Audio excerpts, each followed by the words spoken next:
오늘도 하나님께 또 한 주간 열심히 분주하게 살다가 하나님 기쁜 마음으로 나와서 또 예배한 여러분을 예수 그리스도의 축복합니다. 오늘은 로마서 12장 14절에서 21절 말씀을 중심으로 해서 삶의 결산이라는 제목으로 은혜를 나누겠습니다. 지난주에는 뭐에 대해서 말씀 나눴죠? 회개 결산에 대해서 함께 은혜를 나눴습니다. 회개에 대해서는 몇 단계가 있다? 5단계, 5가지 과정, 단계가 있다 말씀드렸어요. 그래서 이 5개의 과정 하나하나가 결코 소홀히 할 수 없다. 다 중요하다. 그리고 그것이 다 이루어져야 비로소 온전한 회개, 참된 회개가 될 수 있다라고 말씀드렸어요. 나는 뭐 3가지만 된다, 아니면 2가지만 된다. 그러면 그것은 불완전한 회개, 온전한 회개가 될 수 없다라고 말씀드렸어요. 그래서 이 5가지가 이루어져야 온전한 회개이고 참된 회개라고 말씀드렸습니다. 3주 전에 제가 지구촌교회 이동원 목사님 회개하신 내용을 말씀을 드린 기억이 납니다. 수요예배인가 같이 한번 볼까요? 참된 회개 그 하나가 가정을 변화시키고 그리고 자신의 인생을 행복과 또 기쁨으로 바꿉니다. 그래서 12월 우리의 삶을 돌아보면서 의미 있는 회개를 통해서 보다 가치 있게 한 해를 마무리하는 지혜로운 저와 여러분이 되기를 예수 그리스도로 축복합니다. 과연 나는 지금 이대로 살아도 하나님 앞에 바로 설 수 있는가? 그리고 내가 지금 부모로서 해야 할 영적 도리, 가장으로서 해야 할 영적 도리, 그리고 적어도 그리스도인으로 구원받은 자로서의 영적 도리를 올 한 해에도 하나님 앞에 부끄러움 없이 잘 해왔는가를 돌아보는 한 해가 되어야 될 줄 믿습니다. 오늘은 결산의 달 12월 2번째 메시지로 삶의 결산이라는 말씀을 함께 나누기를 원합니다. 우리가 바쁘게 살아오면서 놓치고 지나가는 것들이 참 많습니다. 우리는 나의 삶을 돌아보면서 본문을 통해서 이 로마서의 이 14절에서 21절 이 본문 말씀을 통해서 지나왔던 그 일련의 삶을 돌아오면서 새롭게 하나하나 구석구석 조근조근 살피면서 부족한 것들은 다시 영적으로 새롭게 또 돌이키고 변화시키는 지혜로운 여러분이 되기를 축원합니다. 오늘 이 본문은 사도 바울이 로마에 있는 그리스도인들을 위해서 기록했습니다. 로마에 있는 그리스도인들. 당시 로마에 있는 그리스도인들은 율법적 행위를 강조하는 율법적 사고에 빠져 있었습니다. 여러분, 율법적 행위, 율법적 사고, 율법적 신앙, 이게 뭔지 아시죠? 수없이 제가 말씀드렸기 때문에. 복음적인 삶과 율법적인 삶이 무엇인가를 구분할 줄 모르면 아직도 구원을 모르는 사람입니다. 자, 그래서 교회에 출석하면서도 아직도 유대교에서 벗어나지 못하고 율법을 지켜야 구원받을 수 있고 천국 갈 수 있다고 주장하고 있었습니다. 이들이. 로마의 그리스도인들이. 이런 이 로마의 그리스도인들에게 사도 바울은 오직 구원은 하나님의 아들이신 예수 그리스도를 믿음으로만 가능하다고 말씀하고 있어요. 그래서 곧 우리가 의롭게 되는 것, 의롭게 되는 것. 의롭다는 말이 뭐예요? 죄 없이 되다, 깨끗해 되다, 또 성결하게 되다, 이런 뜻이죠. 의롭게 되는 것은 오직 행위로서가 아니라 예수 그리스도를 믿음으로써 가능하다고 사도 바울은 강조하고 있습니다. 그래서 로마서 전체를 보면은 로마서의 이 16장 전체를 보면은 이 로마서가 크게 2가지로 구분이 됩니다. 1장에서 11장, 12장에서 16장. 자, 몇 장에서 몇 장? 1장에서 11장, 또 12장에서 16장. 크게 1장에서 이 사도 바울은 학자이면서 또 그리고 아주 수재입니다. 수재. 문학적으로나 신학적으로나 또 철학적으로 정말 누구 못지않게 아주 명석한 두뇌와 아주 훌륭한 머리를 가진 분이에요. 1장에서 12장 바울 서신을 보면 이 로마서처럼 그렇게 크게 한 두 가지로 항상 신약의 3분의 1을 사도 바울이 기록했는데, 바울 서신을 보면은 바울은 항상 그리스도를 강조하고 있습니다. 믿음을 강조하고 있습니다. 구원을 강조하고 있습니다. 그래서 오늘 이 로마서에서도 1장에 11장, 12장에 16장 두 가지로 구분하고 있는데, 1장에 11장은 구원에 대해서 이야기하고 있어요. 구원은 어떻게 받는가? 구원은 어떻게 이루어지는가? 그리고 12장에 16장은 구원받은 자의 자세는 어떠해야 하는가? 곧 구원받은 자는 어떤 삶을 살아야 되는가? 즉 구원받은 자의 삶, 구원받은 자의 생활에 대해서 12장에 16장까지 이야기하고 있어요. 근데 오늘 12장, 그러니까 구원받은 자, 1장에 11장 구원에 대해서 이야기를 하고 나서 그 다음에 12장에 16장, 그러면 구원받은 자는 어떤 삶을 살아야 되느냐? 곧 구원받은 자는 하나님 앞에서 어떤 자세로 인생을 살아가야 되느냐? 어떤 자세로? 제가 이동원 목사님 그 메시지를 지난 속초에 가서 쭉 아침에 6시에 일어나서 산책하면서 이어폰을 끼고 쭉 들으면서 미국에서 한 설교 내용 1부분, 3분을 편집해서 유튜브에 올려놓은 건데, 그걸 읽고 굉장히 저 자신도 회개하고 굉장히 도전받았어요. 너 주님 앞에 설 준비되어 있냐? 이것이 수석으로 로스쿨을 졸업한 이동원 목사님의 아들 그 이범 형제에게만 하는 소리가 아니라 오늘 이 시대에 목회하고 있는 저에게도 들려주는 메시지였어요. 그리고 또 아버지로서의 내 자식을 키우는 부모로서의 저에게 주는 메시지이기도 했습니다. 너 김변우 목사 하나님 앞에 설 준비되어 있냐? 너는 자식을 하나님 앞에 설 준비된 자로 키워왔느냐? 너는 목사로서 너의 영광교회 성도들을 하나님 앞에 설 준비된 자로 섬기고 있느냐? 이렇게 저를 돌아보게 했어요. 그래서 저도 나도 모르게 회개가 제 깊은 데서 회개 나오면서, 그러면서 다시금 지난번 10월 달에 저희 마음속에 강하게 하나님이 도전해 주셨던 2022년도에 우리 영광교회가 이 코로나 상황에서 무엇으로 승부를 걸 것인가, 그거에 대한 강한 기도 가운데 하나님 주신 제 마음 중심에 주시는 말씀, 본질 중에 본질이고 진리 중에 진리인 복음으로 이 코로나를 돌파하라. 아멘. 우리의 고난을 복음으로 돌파. 아멘. 슬픔을 복음으로 돌파. 아멘.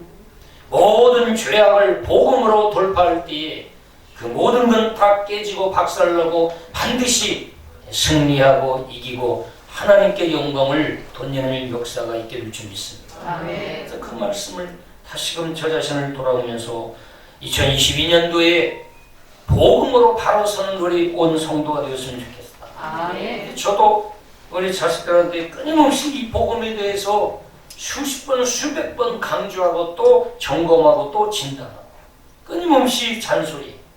지금은 잔소리 들릴지라도 내가 죽고 나면 그게 메시지로 들릴 거다 라고 생각하고 계속 이야기해 주는 거예요.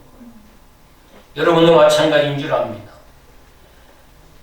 사도 바울이 로마에 있는 그리스도인들에게 강조하고 있듯이 오직 예수 그리스도로만 구원받을 수 있다.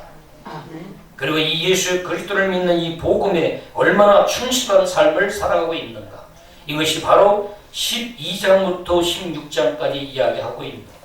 그러니까 전반부는 구원에 대해서 이야기하고 있고 후반부는 삶, 곧 생활에 대해서 이야기하고 있는 겁니다. 오늘 우리가 교회에 출석하면서도 아직도 우리의 삶이 변화되지 못하고 덕이 되지 못해서 주변 사람들에게 아니면 세상 사람들에게 비난받고 욕먹는 경우가 얼마나 많습니다.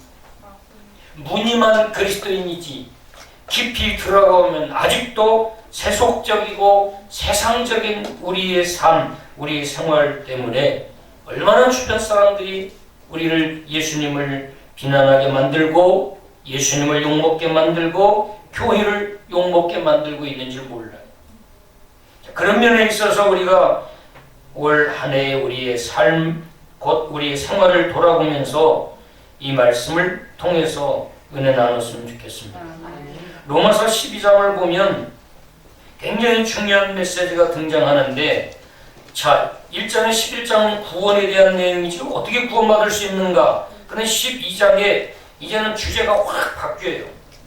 그러면서 12장의 주제는 생활입니다. 생활. 구원받은 자의 생활이에요. 구원받은 자의 삶이에요. 구원받은 자가 하나님 앞에서 어떤 자세로 살아가야 되는가에 대한 메시지. 구원받은 자는 하나님 앞에서 어떤 자세로 살아가야 되느냐. 즉 세상에 살면서 어떤 삶을 살아야 되느냐 이야기하면서 첫 번째로 등장하는 주제가 12장 1절부터 보면은 뭐죠? 12장 그러므로 쫙 이야기하면서 그러므로 너희는 이렇게 해라. 결과죠. 결론이에요. 12장 타이틀 제목을 보면 뭐라고 써있죠? 하나님의 뜻을 분별하는 새 생활, 이렇게 되어 있어요. 자, 구원받은 자는 하나님의 뜻을 분별하는 새 생활을 살아야 됩니다. 누구 뜻을 분별해요? 하나님의 뜻을. 저는 목사로 매 순간 하나님, 저는 목사입니다. 하나님, 저는 목사입니다. 어떤 목사로 살아가야 합니까? 지금 하나님, 저는 목사입니다. 이 사람을 어떻게 대해야 합니까? 하나님, 저는 목사입니다. 하나님, 목사로서 가정입니다. 가정을 어떻게 이끌어가야 합니까? 하나님, 끊임없이 저는 질문해요. 저의 정체성, 아이덴티티, 목사. 목사는 목사여야 된다. 목사는 목사로 살다가 목사로 죽고 그래야 목사로 남을 때 가장 목사의 영광이 된다. 늘 나는 목사입니다. 이 부분에 있어서 저는 한순간도 이 목사라고 하는 저의 이 정체성을 놓치지 않으려고. 성경에서 목사는 뭐라고 이야기하고 있는가? 그래서 그것을 마음에 늘 담고 하나님, 나는 목사입니다. 하나님, 나는 목사입니다. 나는 하나님 어떤 목사로 살아가야 할까요? 그 세면 성령의 음성을 저는 귀 기울여 들으려고 몸부림을 치고 있습니다. 12장 1절에 그러므로 하면서 이야기하는데 하나님의 뜻을 분별하는 새 생활로 가장 구원받은 자가 살아야 할 첫 번째 메시지를 사도 바울은 12장 1장에 11장까지 전하다가 12장으로 주제가 확 바뀌면서 구원받은 자는 하나님 앞에서 어떤 자세, 그리고 구원받은 자는 세상에서 어떤 삶을 살아야 되는가에 대한 첫 번째 메시지로 첫 번째 생활, 어떤 메시지를 던지고 있냐면 뭐 같아요, 여러분이? 예배에 대한 그렇습니다. 정말 아주 잘 말씀해 주셨어요. 첫 번째로 등장하는 주제가 하나님의 뜻을 분별하는 새 생활이라고 이야기하면서 그 새 생활 첫 번째가 영적 예배의 삶을 살 것을 강조하고 있어요. 영적 예배를 이야기하고 있어요. 구원받은 자가 하나님 앞에서 어떤 자세로 살아가야 되고 세상에서는 어떤 삶을 살아가야 되느냐, 첫 번째 그 엄청난 구원의 메시지를 던져놓고 그 다음에 세상에서 살아갈 로마에 있는 그리스도인 너희들이 가장 첫 번째 절대로 놓치지 말고 붙잡고 살아가야 할 절대 메시지, 그것은 영적 예배를 드리는 삶이다 라고 이야기하고 있어요. 영적 예배, 육적인 예배, 빈자리만 채우고 왔다 가는 종교적인 그냥 의식에 참여한 것처럼 왔다가 그냥 생각 없이 그냥 왔다가 빈자리에 채우고 아무 개념도 없이 그냥 생각 없이 앉았다 가는 이런 종교 생활이 아니라 구원에 대한 의미와 가치를 깨닫고 하나님 앞에 나의 전인격을 하나님께 이 시간 번제단에 나를 산 제물로 올려놓는 것처럼 온전히 하나님 앞에 내 전인격을 드리고 바치는 그런 영적 예배이어야 한다는 거예요. 아멘. 그것이 구원받은 성도에게 있어서 가장 중요한 삶으로 영적 예배의 삶이라는 것을 바울은 첫 번째로 등장시키면서 강조하고 있습니다. 아멘. 성도에게 있어서 예배는 하나님께 대한 최상의 사랑 표현이에요. 아멘. 성도는 예배를 통해서 하나님의 사랑을 표현하는 거예요. 그러면 예배가 무너졌다, 예배가 중단됐다, 하나님께 대한 사랑이 죽어있는 거예요. 하나님께 무관심하고 있는 거죠. 더 나아가서 하나님을 무시하고 있는 삶을 살고 있는 거예요. 그럼 하나님을 속상하게 하는 삶이지. 하나님을 영화롭게 하고 하나님을 기쁘게 하는 삶이 아니라 하나님을 속상하게 하는 자가 되는 거예요. 성경에서 예배는 하나님께 대한 최상의 감사 표현입니다. 내가 가진 것이 없어요. 하나님께 드릴 게 없어요. 가난해요. 정말로 삶이 어려워요. 나도 무언가를 하나님께 드리고 싶은데 내가 가지고 있는 것이 없어요.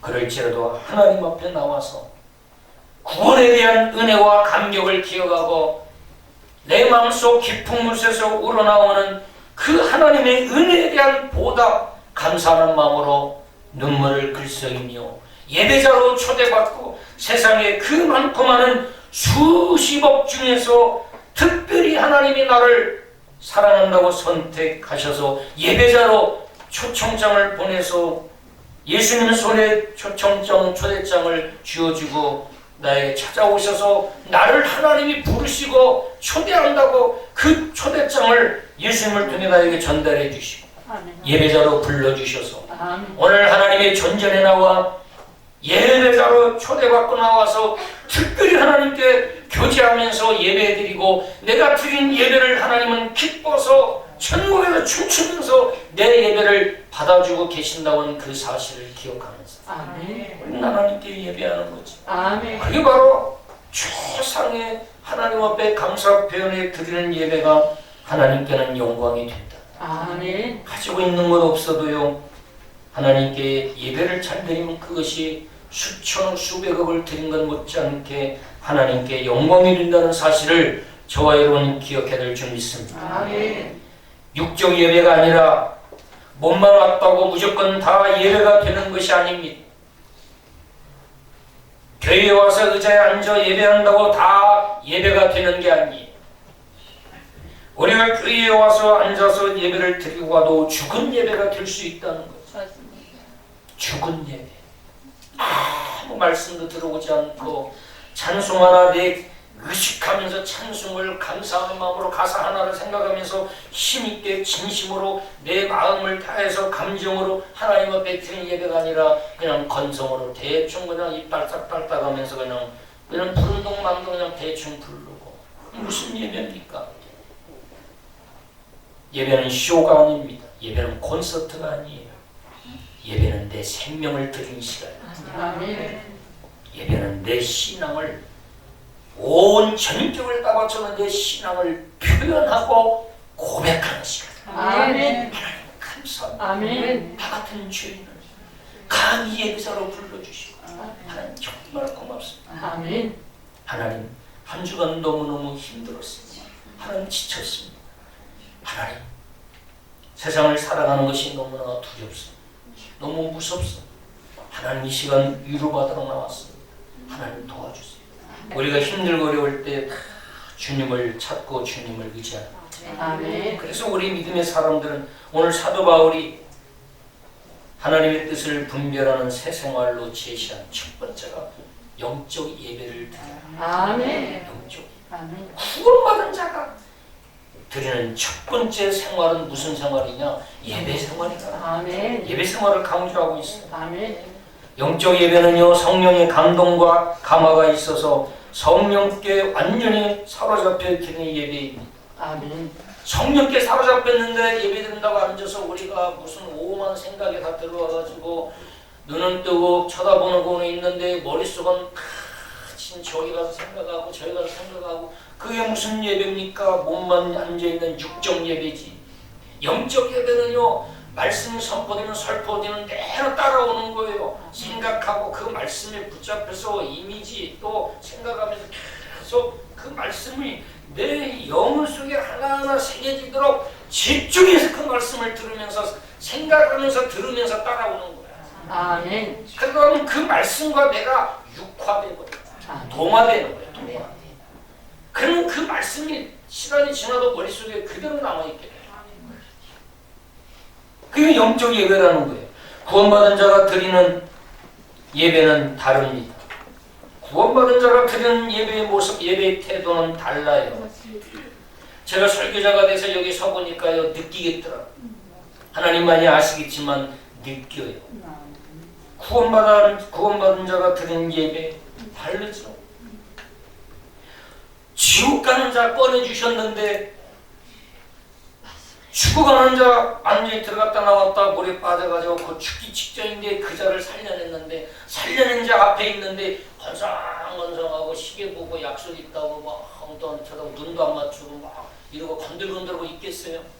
나를 살려준 생명의 은인인데 지금 은인이 앞에 있는데 이 사람 아니었으면 내가 죽었는데 그 생명의 은인 살려준 그 자 앞에서 내가 좀 대화하는데 어떤 태도와 어떤 자세를 가지고 교제하겠어요?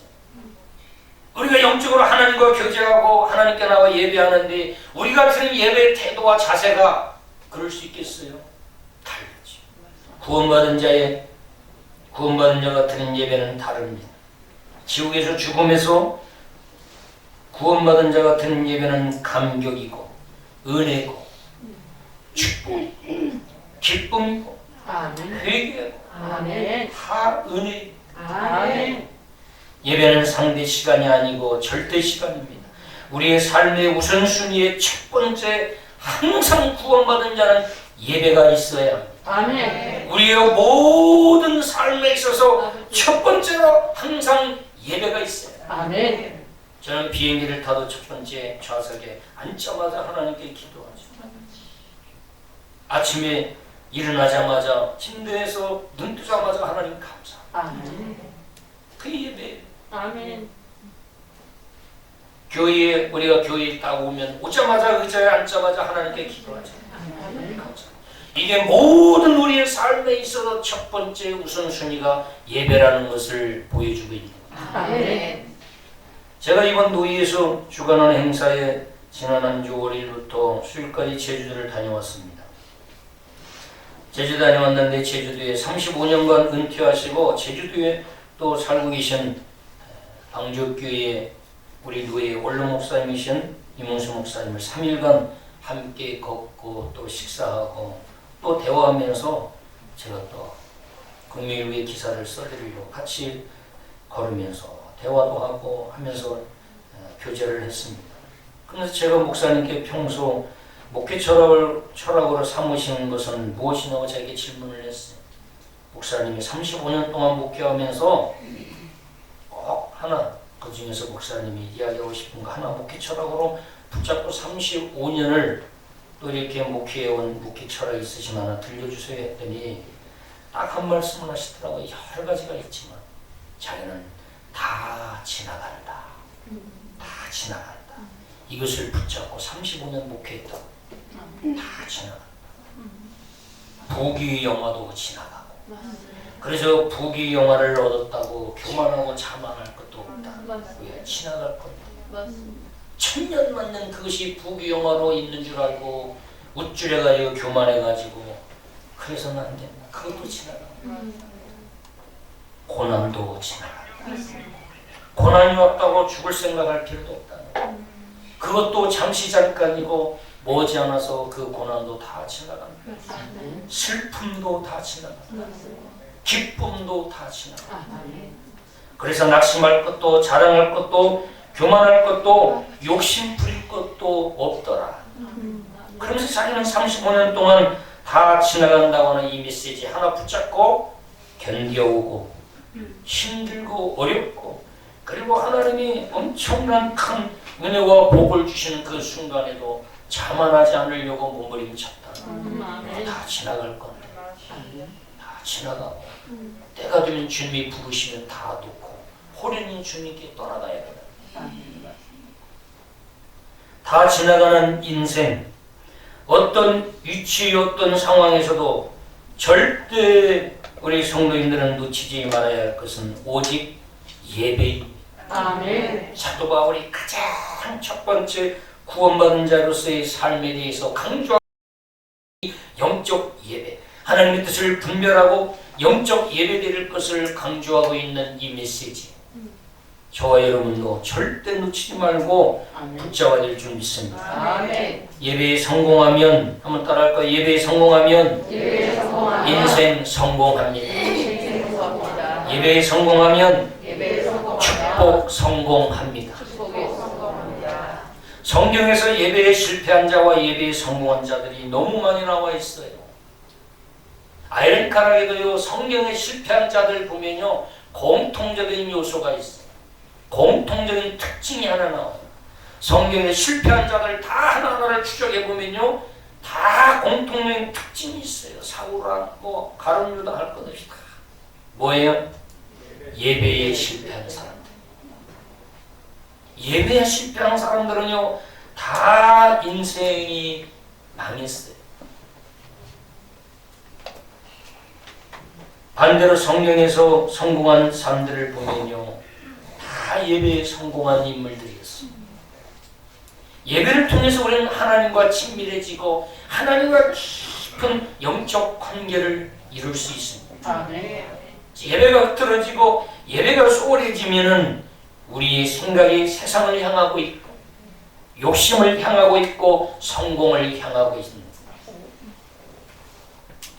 오늘 본문에 보면 그리스도인들의 7가지 생활에 대해서 바울은 권면하고 있습니다. 7가지 생활. 14절을 보면은 너희를 박해하는 자를 뭐하라? 축복하라. 축복하고 저주하지 말라. 자, 저주하지 말고 축복해야 할 대상이 누구예요? 박해하는 자라는 거예요. 쉬워요, 힘들어요? 힘들죠. 어렵죠. 그런데도 주님은 하라는 거예요. 근데 이것이 내 힘으로 하려고 하면 힘들지만 하나님이 은혜 주시면 이것도 쉬워지더라고요. 그렇게 미웃고 죽이고 싶은 사람도 주님이 용서할 마음을 주시고 내 마음을 주님이 바꿔주니까 그렇게 불쌍한 마음이 들고 긍휼한 마음으로 바꿔지는 거죠.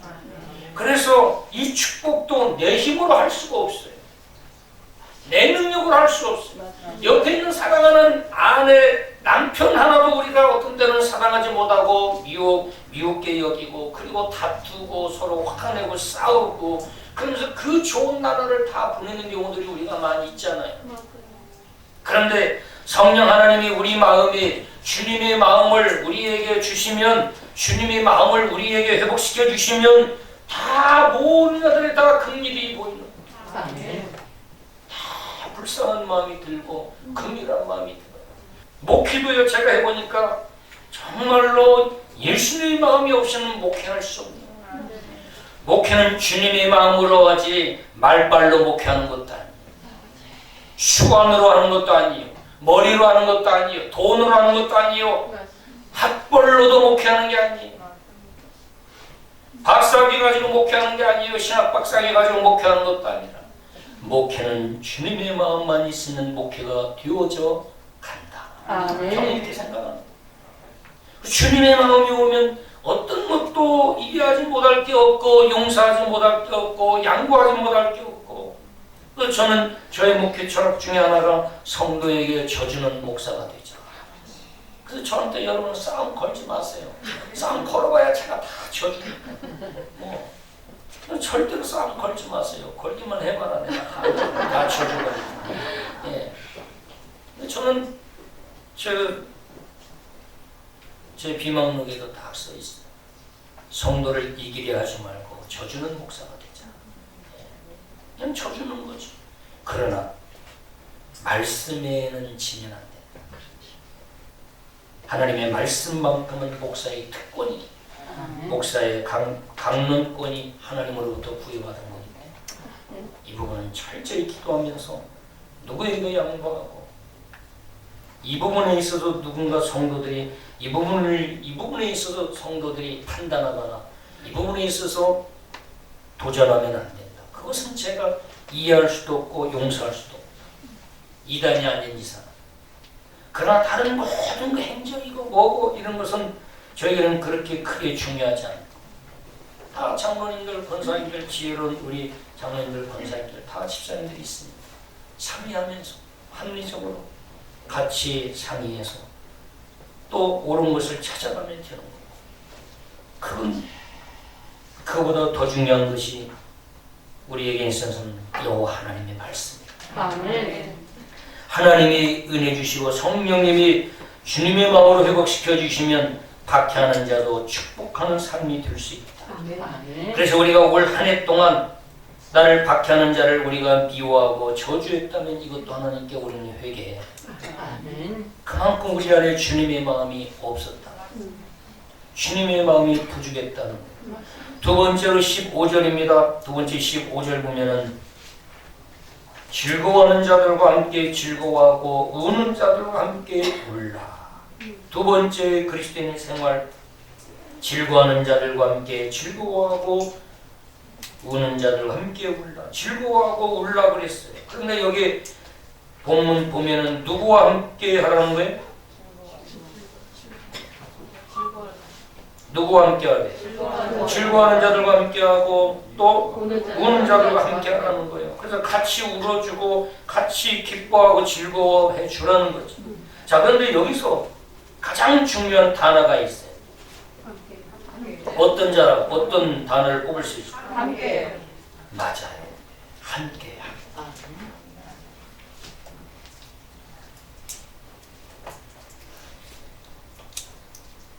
우리가 함께 여러 사람들과 더불어 이렇게 공동체를 이루면서 생활하다 보면 함께 하는데 부족한 경우가 있어요. 함께 하는데 미숙한 경우가 있어요. 여기 보면은 즐거워하는 자들과도 함께 해라. 그리고 우는 자들과도 함께 해라. 이 말은 뭐냐? 함께 할 때에는 구별하지 말고 함께 해주어라 이 말. 이 말은 뭐냐면 나의 기준에 맞추지 말라. 내가 원하는 자들, 편을 가르고 내가 원하는 자들만 함께하지 말라고 하는 것을 여기서 이야기하고 있습니다. 그러니까 즐거워하는 자들과도 함께할 때는 그냥 확실히 즐거워해야지. 즐거워하는 자들과 함께 한다고 하면서 몸은 함께 한다고 와 있으면서 인상 쓰고 한쪽에서 가만히 인상 쓰고 이렇게 앉아 있으면 되겠어. 그건 즐거워하는 자들과 함께 하는 거야 아니에요? 오히려 불편함을 주는 거죠. 그러니까 즐거워하는 자들과 함께 할 때는 아주 함께 기뻐하고 그냥 즐거워하는 거예요. 그리고 또 우는 자들과 함께 할 때는 혼자 지금 상황 파악을 못하고 혼자 함께 막 웃고 깔깔대고 그러면 되겠어요. 그때는 같이 함께 울어주는 거예요. 그래서 너의 기준에 맞춰서 함께하지 말고 어떤 상황과 형편에서도 우리가 주님의 마음으로 마음을 열고 함께 해줄 줄 아는 그런 마음이 넉넉한 자가 되라. 라는 걸 여기서 이야기하고 있어요. 그 다음에 16절을 보면은 서로 마음을 같이하여 높은 데 마음을 두지 말고 도리어 낮은 데 처하며 스스로 지혜 있는 체 하지 말라. 이 16절에는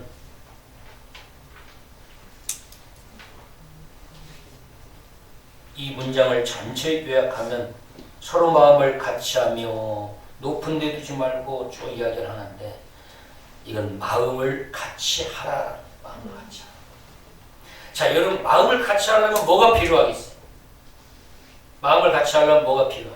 우리 여기 박천전 집사님하고 내가 같이 하려고 해. 그럼 뭐가 필요하겠어? 아니 우리 지율이를 예를 들어 지율이. 지율이하고 내가 마음을 같이 하려면 뭐가 필요하겠어 나에게서? 그 사람에게 맞춰주는. 예? 그 사람에게 맞춰주는. 지율이하고 마음을 같이 하려면 내가 뭐가 필요할까? 내가 지금 목사로서 지율이는 여기에요. 목사로서 이렇게 됐죠. 그럼 나는 어떻게 해야 이거 같이 하려면 어떻게 해야 돼요? 내려와서 이렇게 같이 수평을 이루잖아요. 그러니까 내가 여기 있는데 여기서 계속 이렇게 이야기하면 이건 같이 할 수가 없는 거예요. 그래 이걸 내려놔야 돼. 그게 지금 여기서 이야기하는 거예요. 그리고 또 지우리는 지우리 위치에서는 또 같이 올라가줘야 돼. 자, 그러면 여기 서로라 서로 마음을 뭐하고 같이 하고 그랬어. 그러면 그 사람은 좀 내려오고 다른 사람은 좀 올라가서 서로 맞추라는 거예요. 맞추라는 거예요. 자, 그러면 내려오려면 겸손하게 해야지. 아, 내가 어찌고도 내가 이 취에 있는데, 아유, 나는 이런 사람하고 천박해서 나는 아무것도 무식해서 나는 같이 못 놀아. 나는 그하고 같이 생각을 할 수가 없어. 생각하는 것마다 수준이 안 맞아. 이렇게 해야 되겠어요? 그게 아니라 낮추라는 거지. 겸손하게. 이게 그 말이에요. 그래서 마음을 같이 하라는 거예요. 높은 데 마음을 두지 말고 도리어 낮은 데 처함이여 스스로 지혜 있는 채 하지 말라. 그러니까 내려오지 않고 스스로 올라가려고 하지도 않고 자기 자리에 머물러 있으면서 고집부리는 사람을 지혜 있는 채 한다. 즉 유선자다. 인격적으로는 유선자라는 거예요. 내려올 겸손도 없고 또 올라가려고 도전해서 올라가려고 하는 것도 없이 자기 위치에 있으면서 고집만 부리고 주장하고 있는 그들을 향해서 지혜 있는 채 유선자다라고 얘기하는 거죠. 그래서 로마의 그 당시의 로마 그리스도인 중에서 이 빈부의 격차, 지적 수준의 격차가 있는데 그런데 이것을 낮춰서 서로 마음을 같이 해서 함께하라고 주문하고 있는 거지. 교회도 보면은 우리의 지적 수준이나 생활 환경이나 다 달라요. 학벌로 초등학교보다 대학원까지 다 달라요. 삶의 수준도 다 다르고 이런 상황에서 우리는 곧주로 나는 여기야 그러니까 어떻게 생활해? 아파트도 아이들이 뭐 영구 임대주택에 사는 아이들하고 분양받은 아이들 차이가 있다고 하잖아요. 그러면서 서로 무시하고 그런다고 하잖아요. 그게 다 어디에서 왔겠어요? 부모들에게서 다 왔겠지. 서로 존중하고 서로 사랑해야 되는데 교회도 마찬가지. 그러니까 낮추어서 같이 하려면 낮춰야 되고 또 나는 스스로 노력해서 올라가려고 하는 그런 노력을 있어도 서로 수평을 이뤄서 같은 눈높이로 대화하고 교제해 줄 것을 주문하고 있는. 그럼 내려오고 올라가려고 하는 이 자기 마음을 열고 몸부림치는 이 모습을 지혜라고 얘기를 하고 있는. 그게 바로 진짜 지혜 있는 자지. 고집 부리고 있으면서 내려오지도 않고 올라가려고 도전도 하지 않고 여기에 있으면서 고집 부리고 있는 그런 자들은 다 유선자가 예수 그리스도를 믿는다고 하지만 진정 중요한 걸 놓치고 있는 유선자다라고 이야기하고 있는 거예요. 그래서 마음을 같이 하라고 얘기하고 네 번째는 17절에 보면 아무에게도 악을 악으로 갚지 말고 모든 사람 앞에서 뭘 하라? 선한 일을 해라. 힘이 없어서 악으로 갚지 못하는 것이 아니라 예수 그리스도 때문에 선한 일을 도모하라는 거예요. 우리 예수 믿는 사람은 죽이는 일에 개입하면 안 됩니다. 사람을 넘어뜨리는 일에 개입하면 안 돼요. 우리 그리스도는 살리는 일에 힘써요. 살리는 일에 동참해야 돼요. 이렇게 넘어진 자 이렇게 세우는 일이라면 내가 부족하고 좀 능력이 없어도 마음으로 동참하고 할 수 있으면 살리는 일, 일으켜 세우는 그 선한 일에 동참하고 도모하는 자로 살아가야 돼요. 아멘. 괜히 분열시키는 일에 개입되고 앞장서지 마시고 죽이는 일에 앞장서고 똑똑한 척하고 앞장서지 마시고 우리 그리스도인은 살리는 일, 아멘. 회복시키고 하나님 위하는 일에 앞장서고 힘쓰는 자가 될 줄 믿습니다. 아멘. 그 다음 18절 보면은 할 수 있거든 너희로서는 모든 사람과 더불어 화목하라. 아멘. 할 수 있거든 모든 사람과 더불어 화목하라. 이 말은 뭐냐면 있는 힘을 다해서 최선을 다해서 모든 사람과 더불어 화목하라. 화목하라. 여기서 가장 중요한 단어 하나를 뽑으라면 어떤 단어를 뽑을 수 있어요? 18절. 예? 더불어. 여기서 중요한 단어는 모든 사람. 모든 사람. 내 마음에 드는 사람만 화목해요?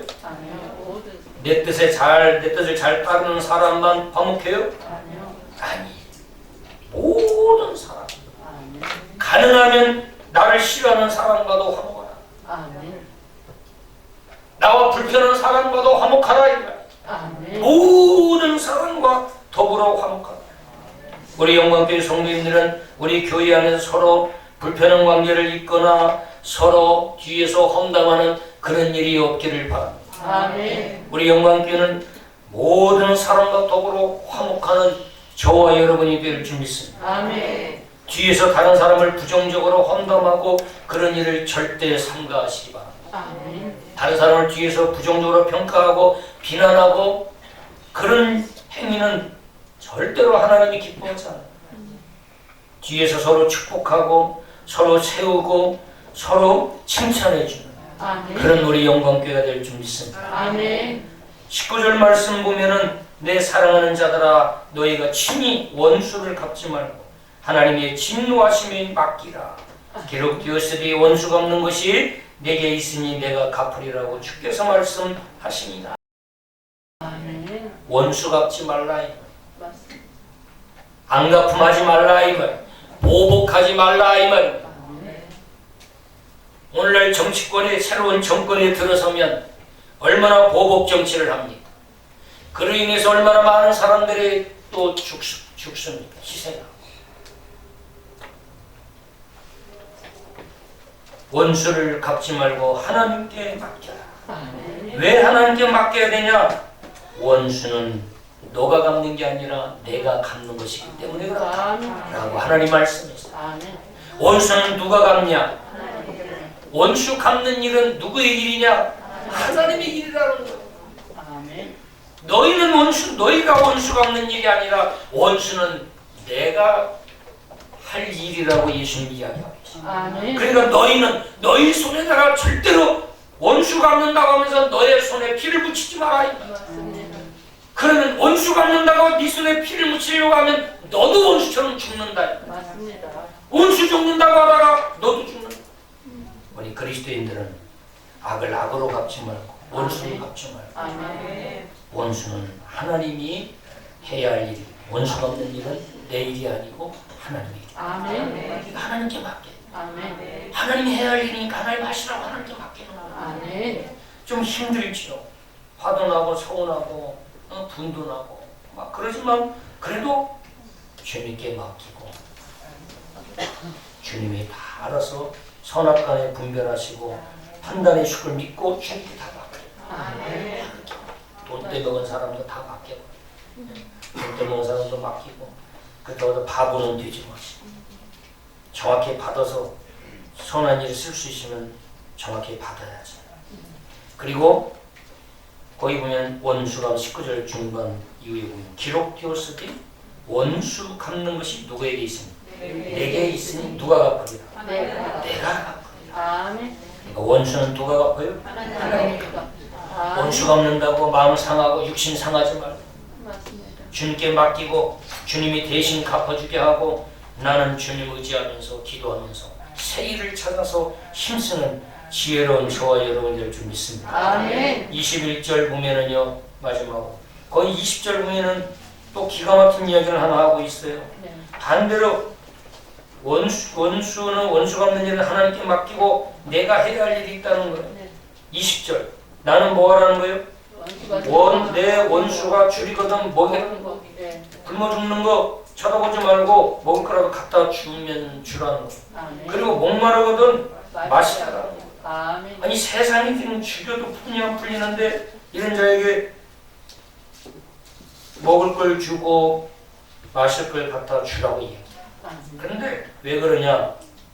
그것이 오히려 그 원수의 머리에다가 숯불 한 덩이를 올려놓은 것 같이 되기 때문에 그것에 의해서 더 미쳐 죽는다. 오히려 막 죽을 놈 살놈하고 싸움을 걸어오면은 막 이 원수가 그럴 줄 알고 자기는 각오하고 그래 내가 너한테 원수지 됐으니까 네가 와서 나한테 분풀이하겠지 하고 있는데 오히려 들고 오는데 먹을 걸 들고 너 요즘 힘들 것 같지 뭐고 그리고 오히려 너 요즘 목마르지 이 음료수 마셔 하고 놓고 간다는 거야. 그리고 아무 얘기 안 하고 간다는 거야. 너를 위해서 내가 기도하고 있어 라고 간다는 거지. 그러니까 이것이 그의 양심에 엄청난 뜨거운 숯덩이를 머리 위에다 올려놓은 것처럼 더 괴롭다는 거예요. 맞습니다. 인간 안에 들어있는 그 양심이 있기 때문에 오히려 그 양심 때문에 더 비난하고 욕하고 때리고 폭력을 행사하는 것보다도 더 큰 고통이 원수에게는 가해진다. 그리고 이제는 때가 되면 내가 알아서 다 갚아줄 테니까. 너는 물 주고 먹을 것이 없으면 먹을 걸 주면서 너는 그 길 나에게 맡겨라 이야기하고 있는 거야. 아멘. 이건 자신 없어서 아멘이 세 사람밖에 안 돼. 목사님까지 나는 물 못 줘야 그는 죽어 빨리 죽었으면 좋겠어요. 그러면 여러분이 죽어. 맞습니다. 여러분이 죽어. 우리의 마음이 상하고 육신도 상하고. 맞습니다. 그러니까 숯불 하나를 올려놔서 괴롭고 그 마음 괴로우면 그 자가 회개하고 찾아오든지 맞습니다. 반성하게 하든지 하나님이 알아서 할 테니까 우리는 하나님께 맡기고 목마르거든 먹을 것도 좀 주고 안 되면 흉내라도 내면서 문 앞에다 갖다 놓고라도 오면서 그렇게 한번 노력해 보자고요. 한번. 아멘. 21절의 마지막입니다. 뭐예요? 아버지 주지 말고 손으로 아버지이라. 그렇죠. 마지막 21절 일곱 번째 사도 바울이 제시하고 있는 생활 그리스도인의 삶 생활 일곱 번째는 뭐예요? 악에게 지지 말고 선으로 악을 이기라. 악에게 지면 안 돼. 악 뒤에는 항상 마귀가 있어요. 마귀에게 지면 안 되잖아요. 아멘. 악에게 져서요. 악의 하수인이 되고 악의 종이 돼가지고 질질 끌려다니는 인생이 되지 마라. 악에 이끌리고 악에 사로잡혀가지고 인생이요 얼마나 피폐하게 살다가 인생을 마무리하고 노년에 참 초라하게 수치스럽게 인생을 살다가 마감하는 사람이 얼마나 많은지 몰라요. 여러분 죄의 유혹에 이끌리지 말고요. 아멘. 죄에게 지지 말고 죄를 이겨야 아멘. 악에게 지지 말고 악을 이겨야 아멘. 그런데 악에게 져서 다 끌려다녀요. 죄에게 져서요 질질 끌려다녀요. 그러면서요 옆에 있는 사람들에게 다 상처 주고 가족들에게도요 가장이 죄에게 져가지고 죄에 질질 끌려다녀 보세요. 그 가정은 다 풍비박산이에요. 얼마나 자녀들 가슴 속에 상처가 얼마나 상처가 큰지 몰라요.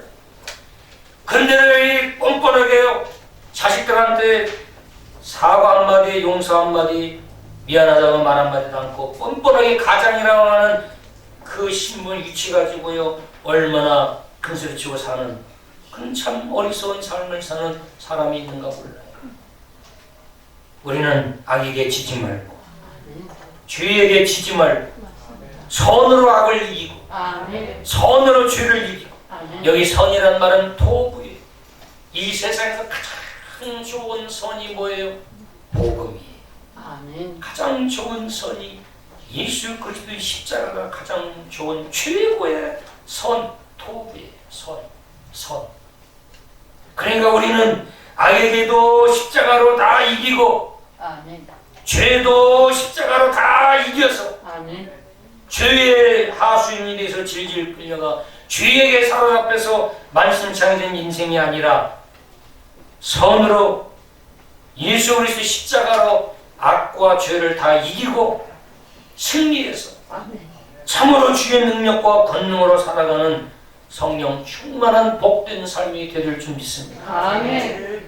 사랑하는 여러분, 7가지 오늘 말씀 그리고 12장 1절에서 사도 바울이 12장 9원에서 그리스도인의 생활 삶으로 넘어가면서 첫 번째로 제시한 영적 예배의 생활, 이 부분을 여러분 마음 깊이 잘 새기시고 아멘. 이번 한 주간 우리의 1년의 삶을 돌아보면서 이 7가지 하나하나 묵상하시면서 유튜브에 올라가는 이 영상들 다시 또 반복해서 들으시면서 이 한 주간 하나님과의 깊은 영적 교제를 나누면서 어제보다 좀 더 새로워지고 우리가 거룩하고 성결한 삶으로 또 한 주간을 마무리하는 지혜로운 저와 여러분의 그리스도로 축원합니다. 아멘. 하나님 아버지 감사합니다. 오늘도 하나님 저희들 온 사랑하는 우리 성도님들 믿음의 가족들 함께 모여 예배하고 하나님께 영광 돌리게 하시니 주님 감사합니다. 아멘. 우리 사랑하는 영광교회 우리 성도님들 각자 한 분 한 분 다 우리 주님이 기억하시고 붙들어 주셔서 늘 주님의 은혜 가운데 살아가도록 하나님께서 복을 내려 주옵소서. 감사하며 예수님의 이름으로 기도하옵나이다.